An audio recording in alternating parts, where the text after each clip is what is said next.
If you would like to earn CPE credit for listening to the show, visit earmarkcpe.com/FPA. Download the app, take a short quiz, and get your CPE certificate. If you would like to earn continuing education credit for your FP&A certification from the Association of Finance Professionals for listening to the show, go to the show notes for details on how to earn the credit. Finally, if you enjoy listening to FP&A today, please go to your podcast platform of choice, click the subscribe button, and leave a rating and review of the show. And now, on to the show. From Datarails, this is FP&A Today. Hello, everyone. Welcome to FP&A Today. I am your host, Paul Barnhurst, aka the FP&A Guy. FP&A Today is brought to you by Datarails, the financial planning and analysis platform for Excel users. Every week, we welcome a leader from the world of financial planning and analysis. Today, we have a special guest that I'm delighted to introduce. We have the CEO of Datarails with us, Didi Gurfinkel. Didi, welcome to the show. Thank you. Happy to be here. Well, we're really excited to have you. Well, let me just start by giving a little bit of an introduction, and then I'll give you an opportunity to tell us more about yourself and your background. So he's coming to us from Israel. He is the co-founder and CEO of Datarails. He earned his bachelor's in computer science and an MBA. And so, as I mentioned, we're thrilled to have him. Why don't we start with you telling us a little bit about yourself and your background? Again, thank you for having me. And it's a pleasure to join your fantastic podcast. I started my career as a software engineer. Actually, I started at a very early age of 11th grade. I studied computer science, and I started to work as a software engineer in a gaming company. And for 10 years, I developed software. And then I moved to more management positions. Started as a COO in a mid-sized company. And then this company acquired by Cisco. And I served as a GM, general manager in Cisco here in Tel Aviv, in Israel. Manage a business unit of 200, 250 people. Thanks. Appreciate learning that. And then from there, was your next opportunity did you become CEO of Datarails? Was that kind of the next And then step? I started in 2015, I started Datarails together with my co-founders, Eyal and Oded, and we founded Datarails. Great. Why don't you tell us a little bit about that story, kind of how it came about, a little bit about that Datarails journey. Would love to hear the background to that story. So everything started in Cisco. I envision Cisco as the biggest IT company in the world, that everything will be automated. End of month, you click on a button and you see all the data populated, graph charts. And the reality was a set of spreadsheets, a lot of manual work. Spreadsheets go back and forth between my subsidiary and the headquarters in California. And at some point, I thought about a different maybe concept or a different angle to try and solve what we call the Excel hell problem.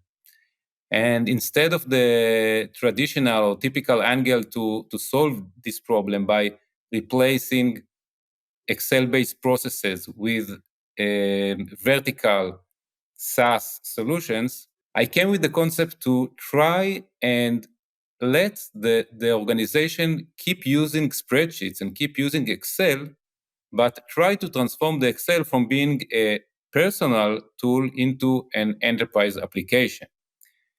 And my idea was to connect the organizational spreadsheets into one centralized database. And to develop the capability, the algorithm to take the Excel data and transform it from a semi-structured data into a structured data in a structured database.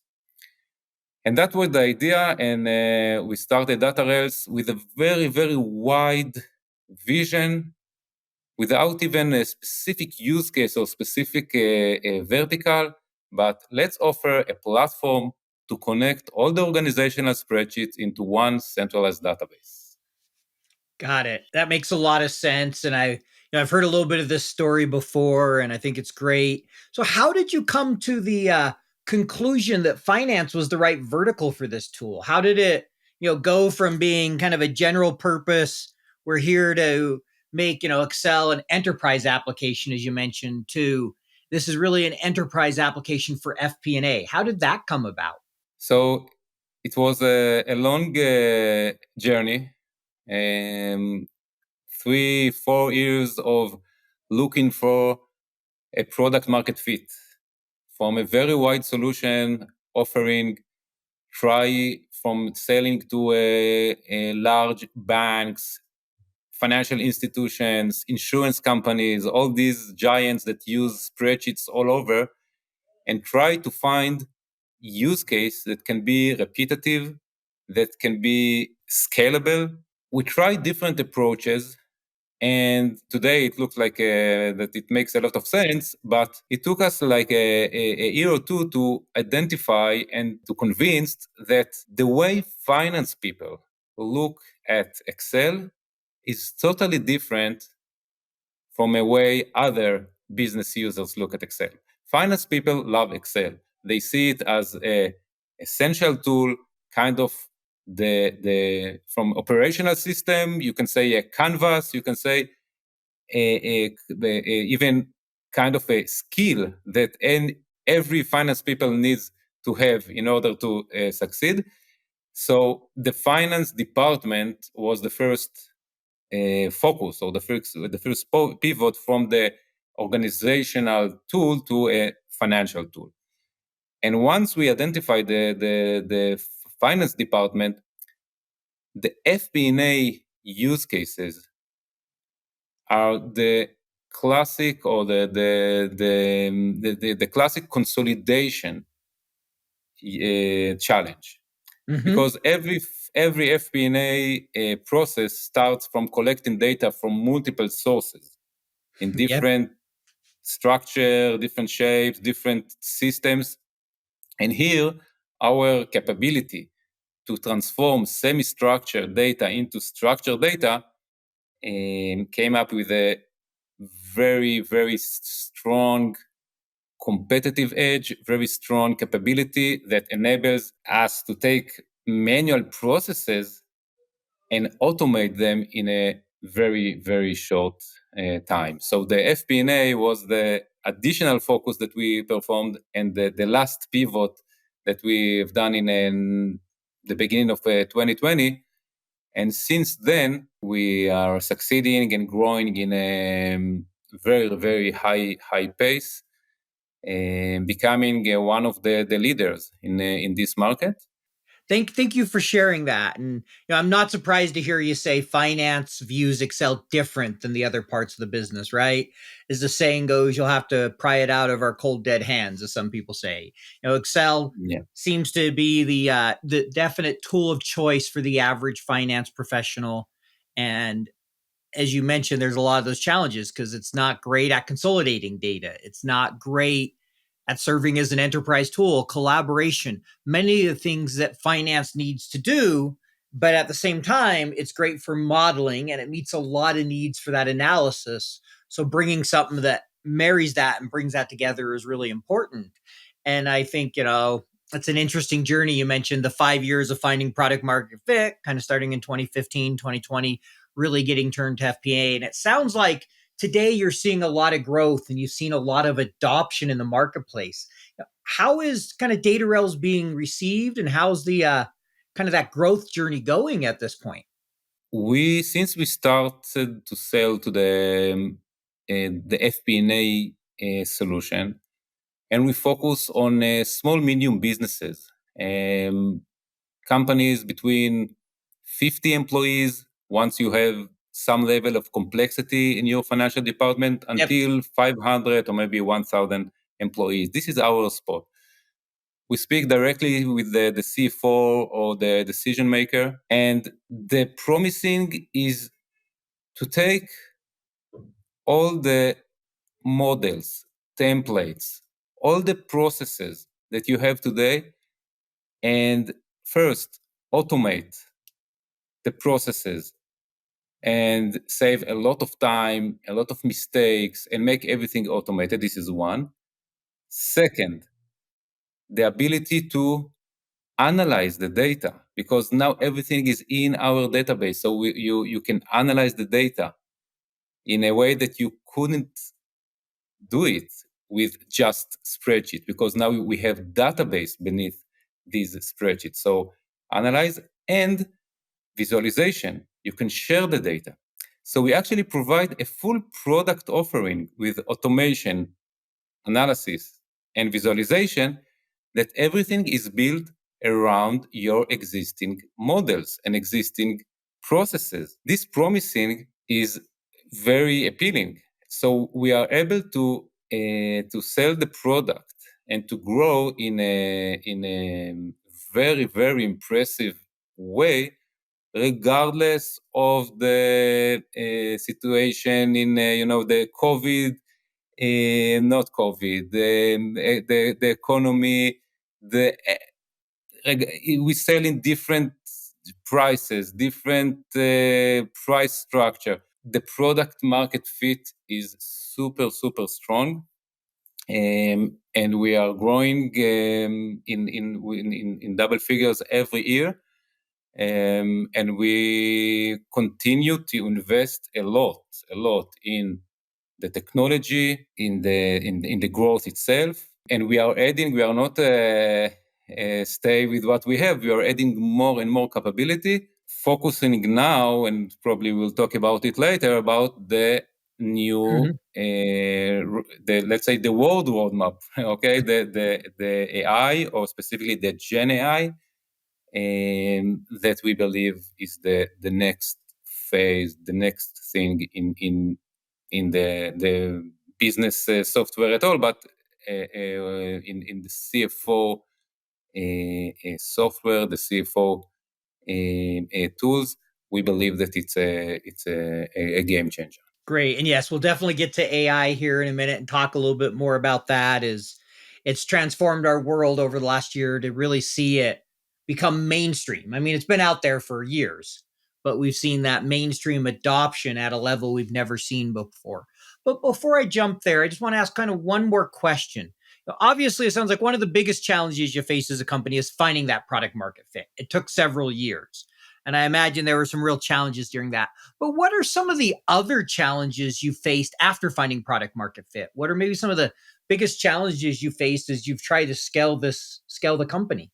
The biggest challenge that we hit was efficiency.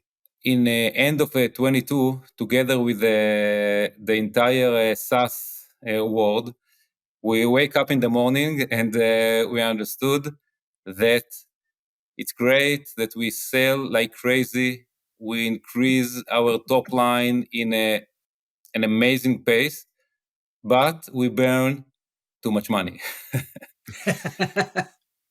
It sounds like ridiculous, but that was the situation. I mean, we had a mindset of grow at all costs, and we had to shift the entire company mindset to keep the same pace, but to do it with 50% of the budget. And it was a journey of 9 to 12 months in each department, from marketing, sales, product, R&D. Every department in the company changed dramatically, and we have succeeded. Now we are growing almost at the same pace with 50% of the expense, which is, it makes me look at the past years and say, what have we done? But it's but now we succeeded to improve the unit economics dramatically and to be much more efficient, and it makes a lot of sense. Well, as I've often heard it said, necessity is the mother of innovation, right? And Exactly, it's it so true. was be innovative or run out of cash. when all of a sudden Yeah, all the money dried up. exactly. So any insights or lessons you could share, particularly for our finance audience from that journey? How can they support companies that are going through that? Because that's not going away. I think we've kind of shifted mindsets now, and we'll continue to see that in the future of the importance of balancing cost with growth versus that mentality we had when money was free of grow at any cost, right? So any advice you'd offer to our finance audience of how they can support the business if they're going through that transition, that journey? The advice that I'm going to share is relevant for especially for tech founders Sure. that leading SaaS companies. Mm-hmm. That I think we tend to follow benchmarks and KPIs to think of the world from the investors or the potential investors' point of view, and it brings you to the wrong, sometimes to the wrong path. Because if you start to think about your business as a business, forget about benchmarks, forget about, just look at the business, the unit economics. Does it make sense? Can you take what you have today, put it in a spreadsheet and see how it goes to the 100 million ARR, 1 billion ARR? It makes sense to you? So it makes sense, regardless of benchmark. I think this is the shift in the mindset that we did, and helps us to make the right decisions and fix piece by piece, part by part, with this mindset, and then the entire organization shifted to the right direction.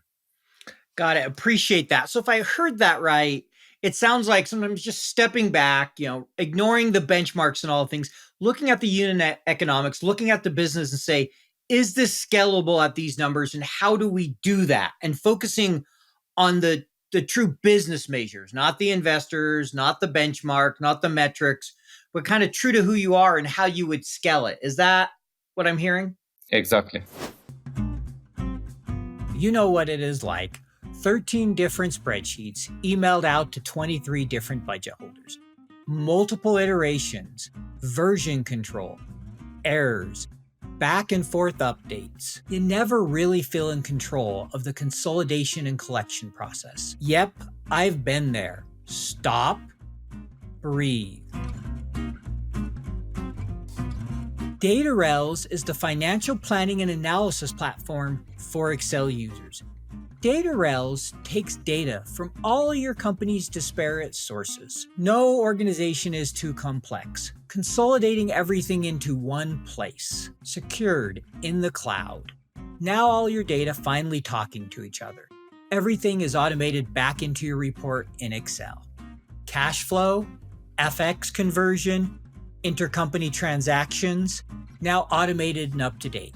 Drill down and variance analysis in seconds. Don't replace Excel, embrace Excel. Turn your Excel into a lean, mean FP&A machine. Find out more at www.datarails.com. Great. I think that makes a lot of sense. So thank you for sharing that. So now I want to get into a subject that I'm sure everybody, is excited to hear about, AI. Right? We've all seen it over the last year. So can you share your thoughts on how you see AI impacting the Office of Finance, the Office of the CFO? Yeah, I look at the AI, or we mix AI and Gen AI, but let's call it AI. Sure. I look at it as two different approaches or two different directions. It's like the hands and the brain. Mm-hmm. You can use AI to extend your hands, okay, to have more employees, or by automating processes, by make things faster, by reducing headcount, shortening time to deliver, which is amazing, right? We use it a lot internally in Datarails. It's amazing, but it's not a life changer. If your business is good and you have a good business plan, so the gap between 10 employees in the financial department to 2 employees or 5 employees, this is not what will save your business or will make it successful. Other part is to look at AI as an extension to your brain. And here, I think this is a life changer. To let the CFO or the FP&A manager to have a tool that can be like an extension to the FP&A brain. Take the same, let's say, analysis or the approach that you try to analyze your business, but let the AI to run it in a scale with all your historical data, with all your the dimension in your organization, with all the sometimes the data can be internal data in the company, but can be external data. For example, in the tools that we developed in Datarails, the AI look at, for example, your customer base. Okay, let's say that it's very common that you see 20% of your customers responsible for 80% of your revenue, right? Let's say that from these 20% of your customers, something interesting happened for this company. You see in the news, they had some good news, bad news, something happened from currency, from, I don't know, a disease in China, I don't know, whatever.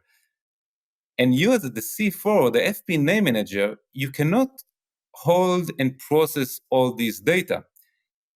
You can use this data, you can direct the machine, but you cannot run all this endless information.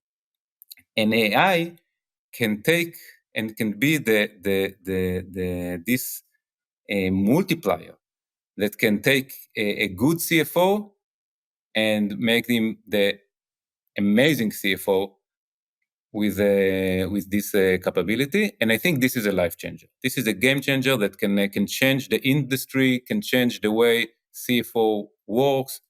And this is the direction and the path that we take Datarails products. So let's unpack that a little bit. Can you talk about, how you're implementing that vision at Datarails? What are you doing in the way of AI, and how are you thinking about, incorporating it in your product? We look at, as I said, we do not look or we do not use AI for the productivity part in the product. Mm-hmm. We let the product run the automation, the consolidation, generating the reports, everything. Datarails know how to do it before and after the AI. We don't need the AI for that. Sure. But once the data is consolidated, the reports are ready. Now, this is the time that the CFO is consuming the results, right? The CFO look at the data, and we try to improvise the conversation between the CFO and the FP&A manager by the end of the month. The FP&A manager get into the room of the CFO, and the CFO, okay, tell me, what happened this month? Anything interesting? Should we change anything?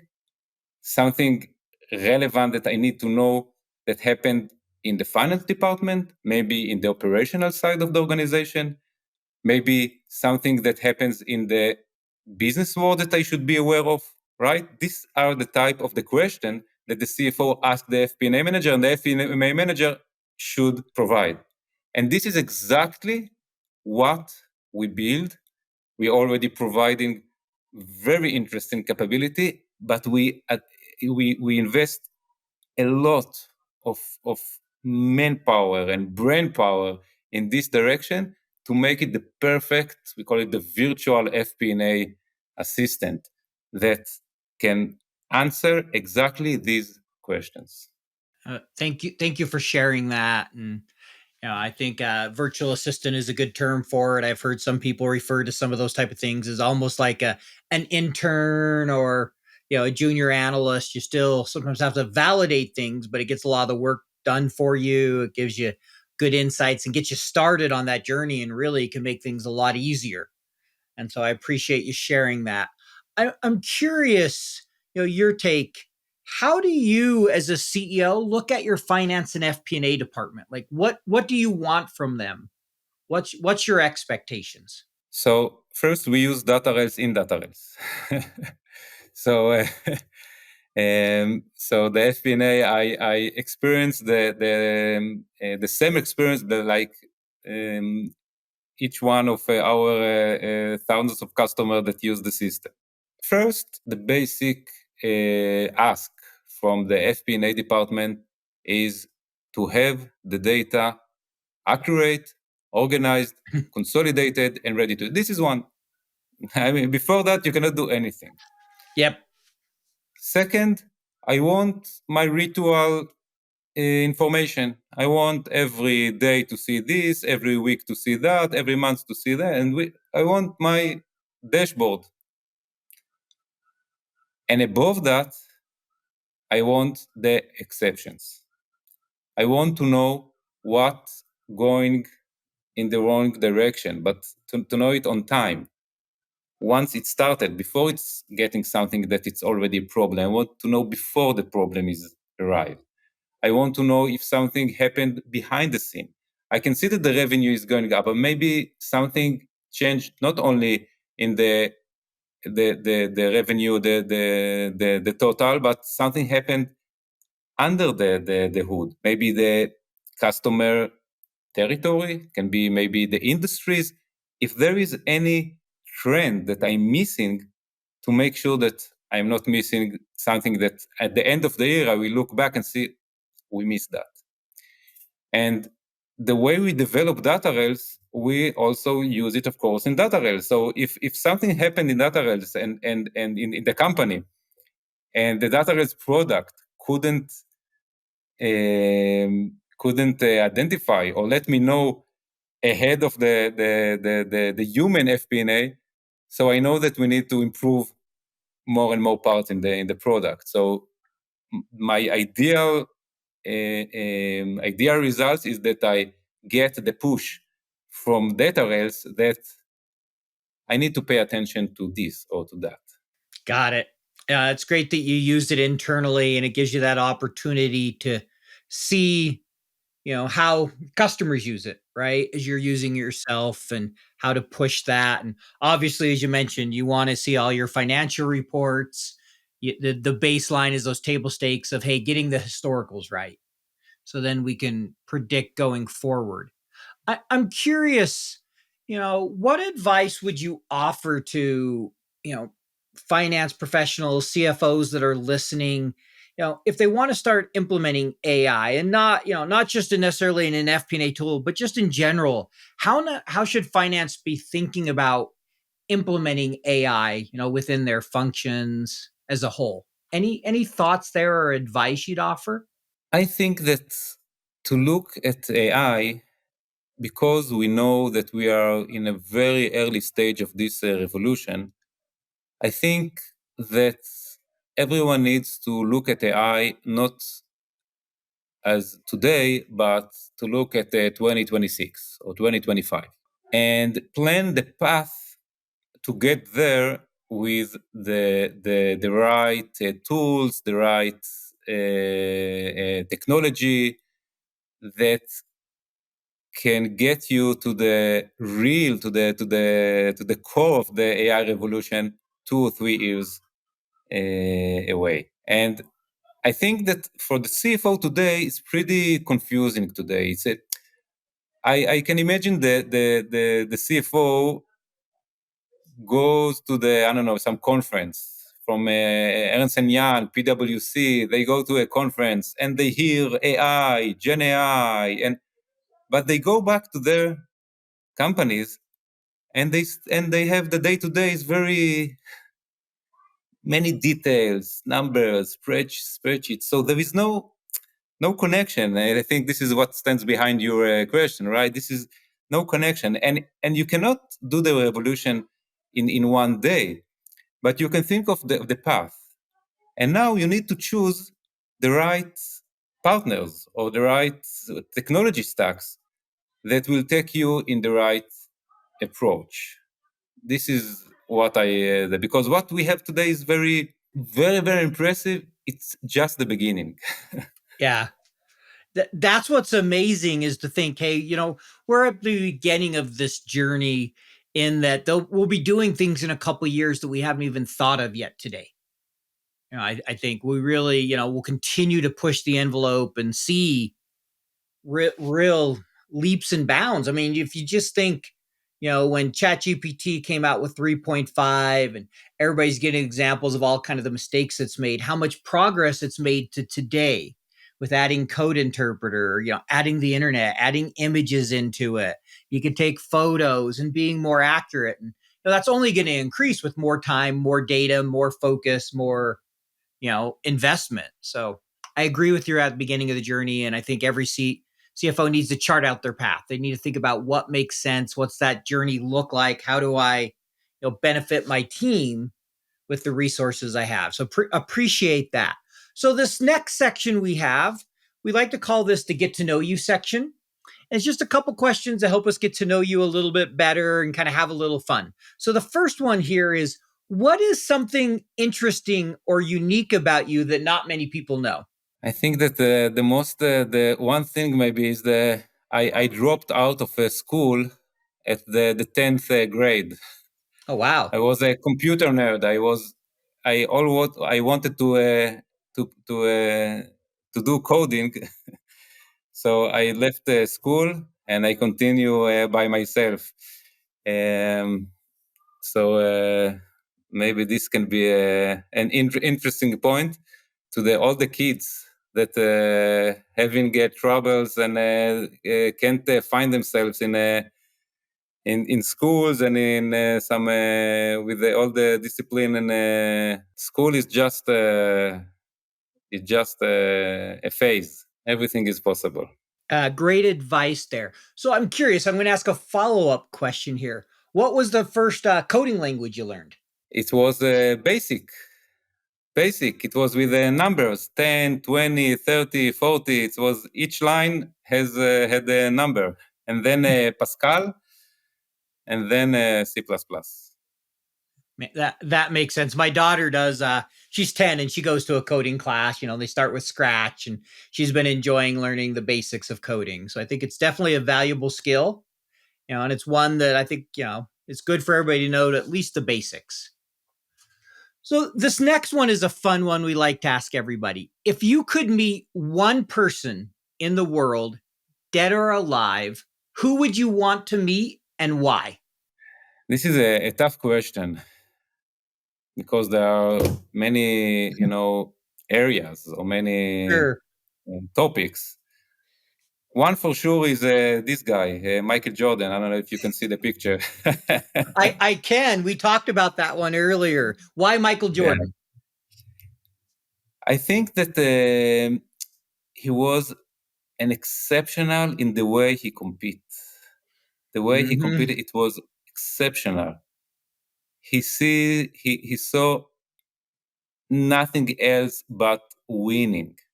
And I'm not saying this is the way to perform and this is the way, but it's something to, I don't know if to admire, but it's something to see how far can you get with the right mindset.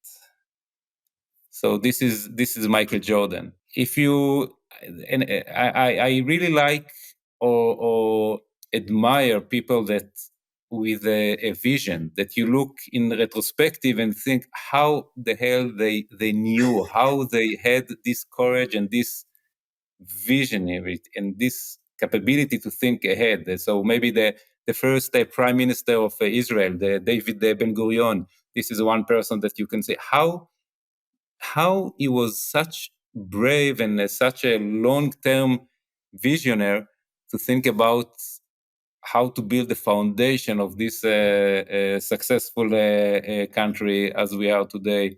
with all the thing that you look retrospectively and think, wow, this is amazing. There are definitely people like that. Like you said, first prime minister of Israel, Michael Jordan, obviously going 6-0, winning 6 titles, never losing in the finals, winning the MVP every time. I mean, those are amazing accomplishments, amazing athlete. And I wish it would have been 4-2 being a Jazz fan, but I do have to appreciate his greatness. So, I won't hold it against you that you like Michael Jordan. I think he's the greatest NBA player of all time and an amazing winner.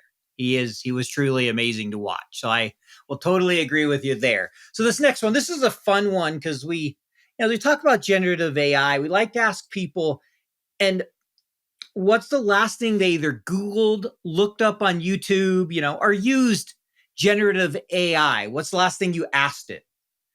And in particular, if it's related to finance, that'd be great. But if not, you can give us a different area. But the last thing you either Googled, looked up on YouTube, or used generative AI to answer. So I took all the questions that you gave me ahead and I put it in ChatGPT and asked what will be the perfect answer for these questions. I'm joking. I had a guest do that. It was pretty funny because we had a discussion about budget and he asked ChatGPT to write all the things you consider in a budget. And he sent it to me and the answer was actually pretty good. So kind of speaking of I that, think we laughed about it. Yeah, ChatGPT is amazing, and for people like me that English is the second language, and I required to sometimes to send emails and convey messages that should be sometimes deep and complicated. So I use, instead of translating text, I use ChatGPT to translate and improve, which is amazing. I use it 10 times a day, at least. Yeah, I use it quite a bit to summarize transcripts. Like, our conversation here, it's like I can go listen to it again for 40 minutes in 2 months when I need to post about it, or I can ask ChatGPT to summarize it, kind of help refresh my memory, look at a few things and, edit the post versus having to start from scratch every time. So it saves so much time. It's great at those type of things, summarizing data. ChatGPT is amazing with text, amazing. And the challenge is to take these capabilities and transform it to numbers, which is a different story. And this is part of the reason I think that you don't see many companies like Datarails that were able to productize ChatGPT, OpenAI capabilities in the product, is because the challenge to take large language models and use it in finance, in numbers, when you need the to be accurate, the deterministic. So this is something that it's a very, very it's very challenging. Yes, I know dealing with numbers in ChatGPT is a real challenge versus processing text. I know that's been one of the. I've asked it enough finance questions that I know that. That's where if I have a finance thing, if it's using code interpreter, I trust it a lot more that it's just returning an answer from the the language model.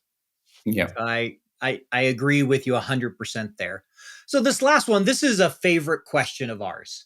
We've done this since episode 1. I think it's the only question we've asked in pretty much every episode. Favorite Excel function or favorite thing about Excel? Pivot, 100%. Pivot. I pivot everything. I pivot everything, and my hobby is to teach people to use a pivot, but not tech people. To show it to like the people outside of the tech how to use pivot, and to see the surprise and the amazing in their face. This is I think this is amazing to bring the this strong analysis capability to everyone.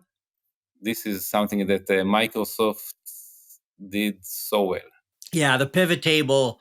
I can't even begin to think how many hours I've spent using a pivot table. And I still remember the first time I was trying to figure it out, I was sticking like text stuff in the values. I had no idea how to use it. And I'm like, what's the benefit of this? But then once I actually figured out how to use it, it's like, oh, wow, this is really cool. And, today I'm like super excited. About a month ago, Microsoft announced it's in beta. They haven't released it, but they've now created a pivot by function and a group by function.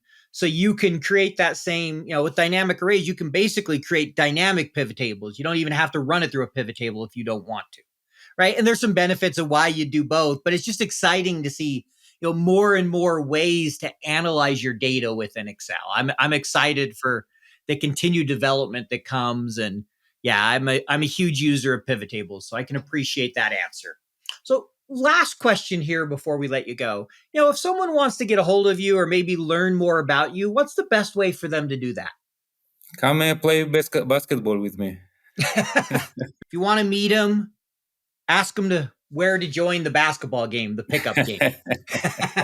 So, well, really appreciate you carving out some time for us today and getting the opportunity to chat with you and just learn a little bit more of the backstory. And, we wish Datarails the best of luck as they continue to grow and scale the company. We know this is a market where people have a lot of options, and, it's always a challenge to constantly trying to grow and innovate. So we look forward to, continued progress to best serve FP&A professionals, because, we all need as much help as we can, and having an important and the right FP&A tool is important for us. So thanks for being one of those that serves the marketplace. Appreciate it. Thank you for inviting me, and it was great to be here.